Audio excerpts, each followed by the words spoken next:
ซึ่งเป็นผู้ไกลจากกิเลสสัมมาสัมพุทธัสสะตรัสรู้ชอบได้โดยพระองค์เองพุทธังสรณังคัจฉามิธัมมังสรณังคัจฉามิสังฆังสรณังคัจฉามิทุติยัมปิพุทธังสรณังคัจฉามิทุติยัมปิธัมมังสรณังคัจฉามิทุติยัมปิสังฆังสรณังคัจฉามิตติยัมปิพุทธังสรณังคัจฉามิตติยัมปิธัมมังสรณังคัจฉามิตติยัมปิสังฆังสรณังคัจฉามิอิติปิโสภะคะวะอะระหังสัมมาสัมพุทโธวิชชาจรณะสัมปันโนสุขโตโลกวิทูอนุตตโรปุริสธรรมสารถิสัทธาเทวมนุษย์สานังพุทโธ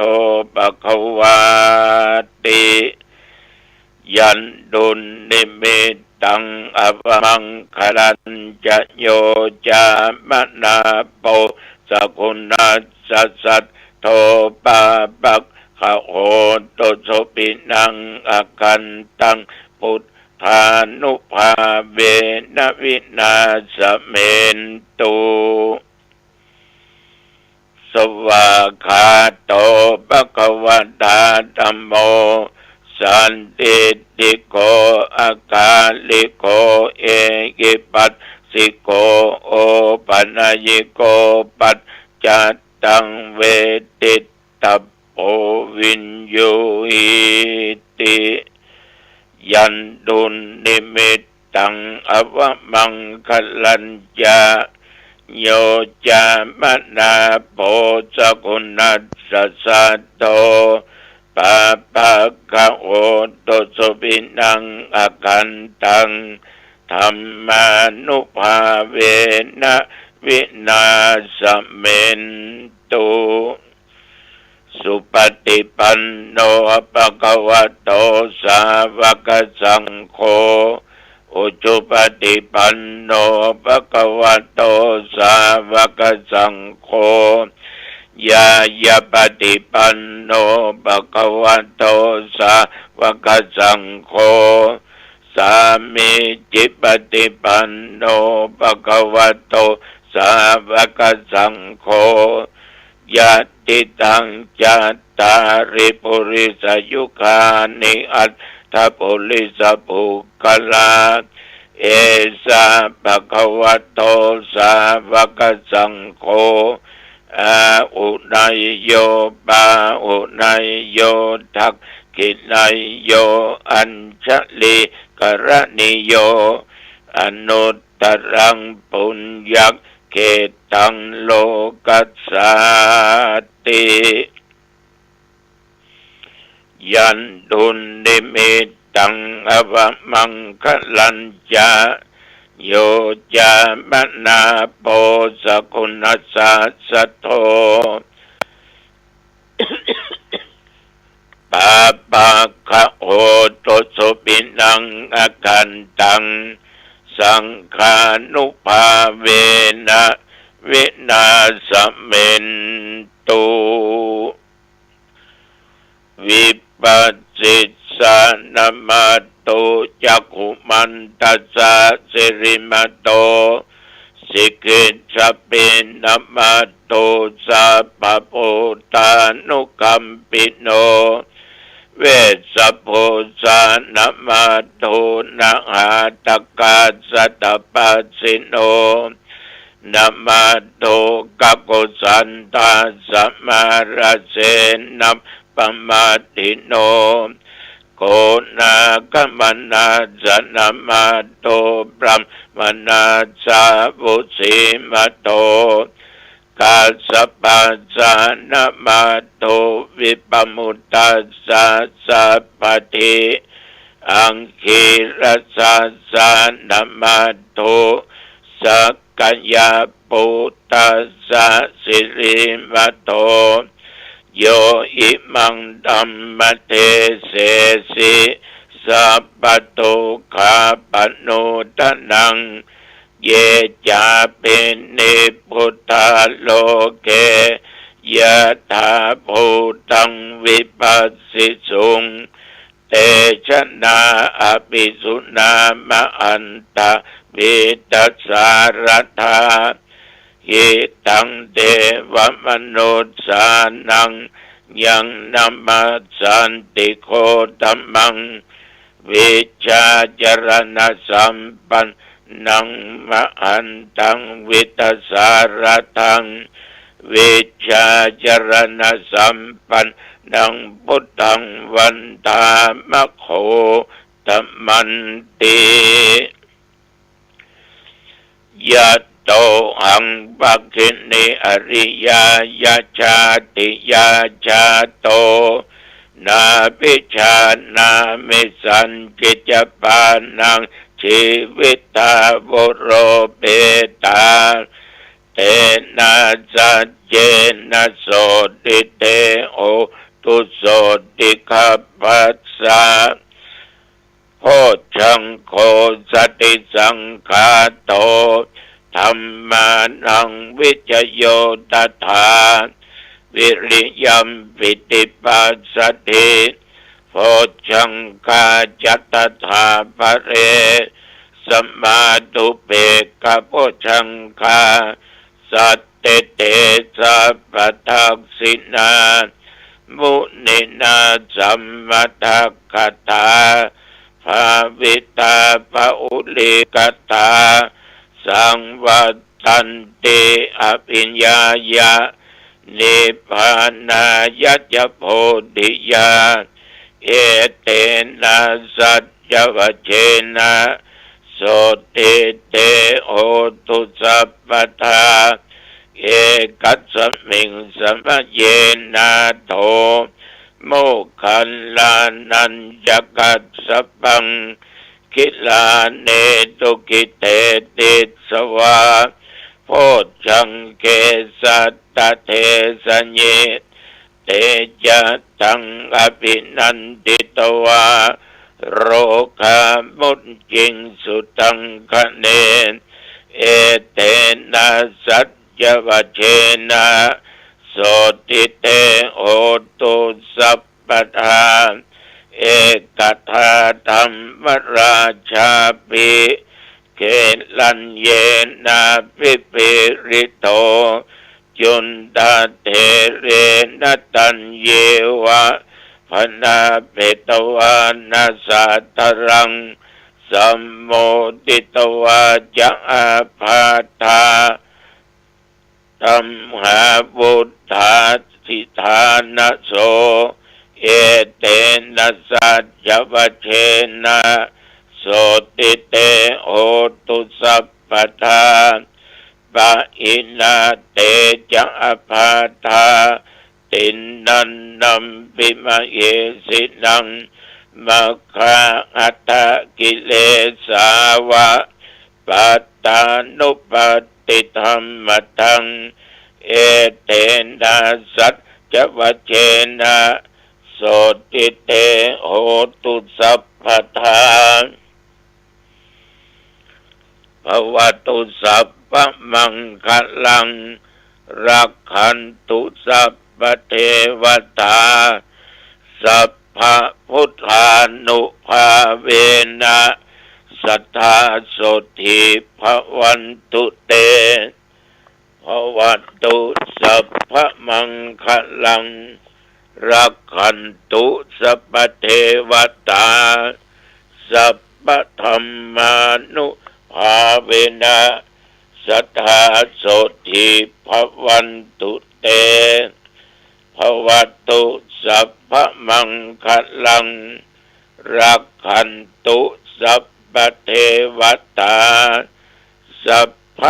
ธรรมานุภาเวนะสัทธาโสติภวันตุเตภวัตตุสัพพมังคลังรักขันตุสัพพเทวตาสัพพสังฆานุภาเวนะสัทธาโสติภวันตุเต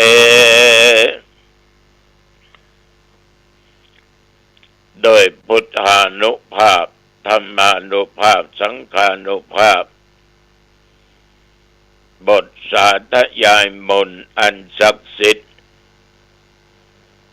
โดยจิตอันตั้งมั่นอัตมภาพขออำนวยอวยพรแก่ศรัทธาญาติโยมทุกสารทิศตึงยิงตึงใจตึงเท่าแก่หนุ่มกำเด็กขาจุผู้จุคน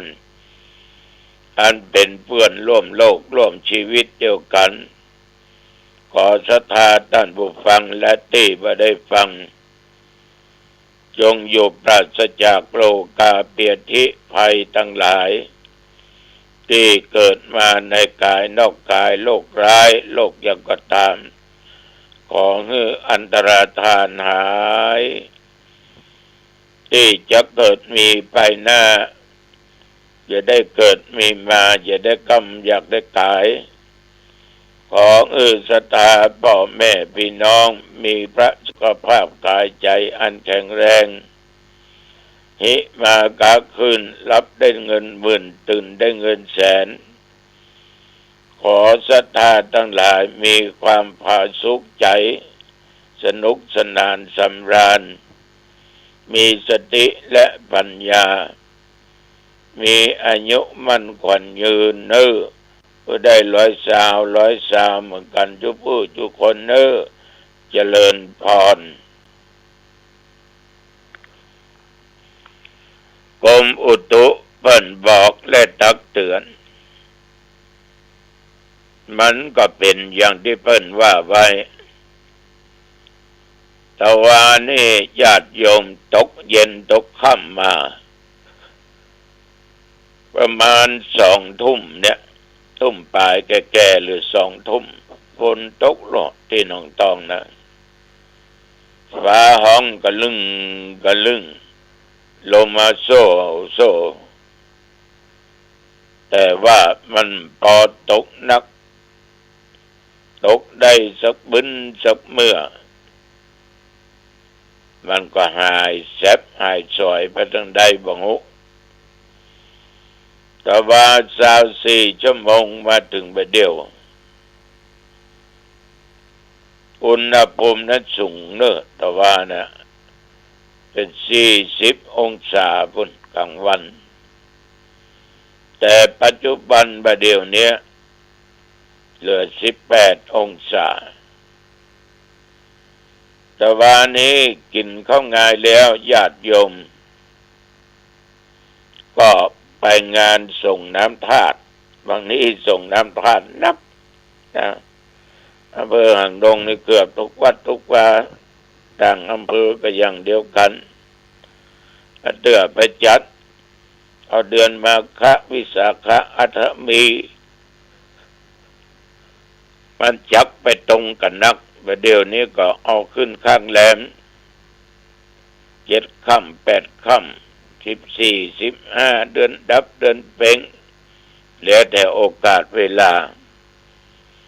แต่ว่าในส่งน้ำพระธาตุวัดหนองไคร้หรืออินทราภิบุญคนก็มากพอสมควรทุกเจ้าก็เจริญพุทธมนต์อบรมสัมภาษณ์แล้วก็ส่งหลังจากปอนกับปากันไปนั่งฉันเข้ากันวิหารวัดหนองไคร้นี่สูงนิยมเนาะเอาขึ้นขั้นใดไปเป็น24บ่ถ้าครูบามีประเดี๋ยวก็ดึงขึ้นมาได้ญาติโยมผู้เฒ่าผู้แก่ส่วนมากจะขึ้นมาได้ก็นั่งลุ่มแผงสูงก็ลำบากแผนต่ำก็ดีอย่างแต่บดีอย่างนะเหมาะ บดีอย่างใดตำล้ำไปต้องปิดประตูไว้มีรั้วกันไว้หมากะเมียวกะสัตว์สปะสเปดมันจึงขึ้นว่ามันง่ายส่วนดีเนี่ยก็หมายความว่าขึ้นง่ายลงง่ายตะวานี่ทำพิธีกันเรียบร้อยฉันเพลกันเรียบร้อยธรรมาภาพกับตัวเจ้าลายโตนก็วิ่งไปที่วัดกำแพงงามเพราะตะวานี่จัดมีงานวางแผ่นศิลาฤกษ์อาคารโรงเรียนสังฆราชอุปถัมภ์เพราะปีนี้มีภิกษุสามเณรร่ำเรียนอยู่300 กว่าตน300 กว่าคนนาบุญของคณะสงฆ์และลูกศิษย์ลูกหาพระเณรทั้งหลายแต่ว่านี่ทางมูลนิธิร่วมกตัญญู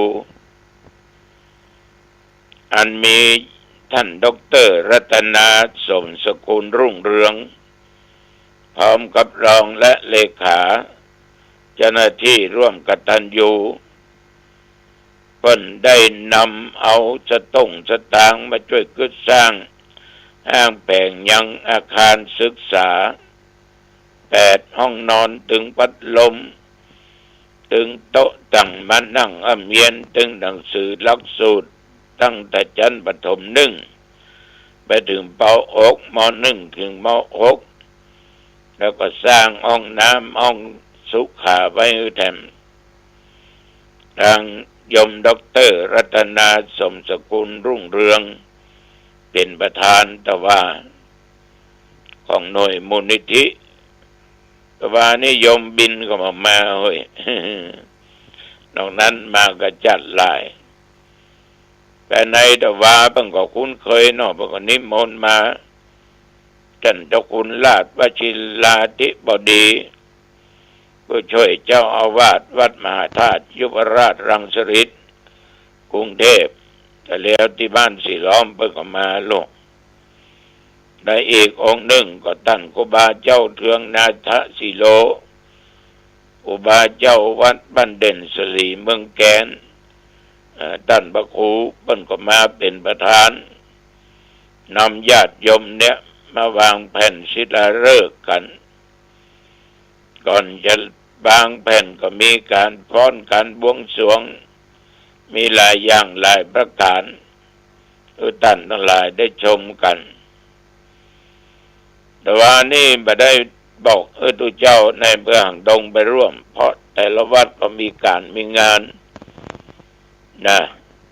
ก็เลยไม่ได้บอกก็ไปกันเท่าที่จำเป็นไป